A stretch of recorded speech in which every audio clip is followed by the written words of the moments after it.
Okay guys, kain tayong takoyaki. Ito dinner ko. Sarap. Hmm?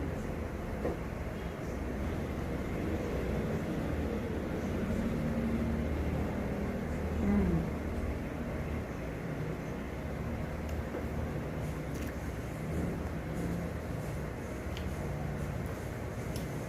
Sarap.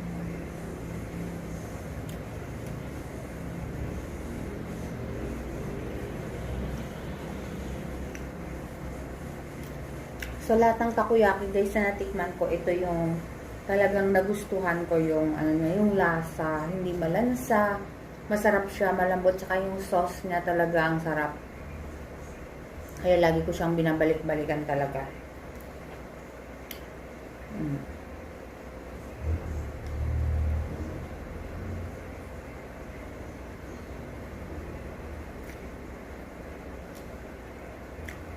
Malambot siya, hindi siya matigas. At saka alam mo yun, yung parang hindi siya talaga harina. Ang sarap. Kamura pa.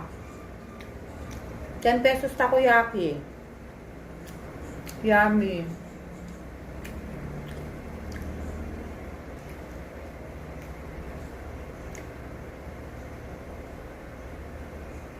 Mmm.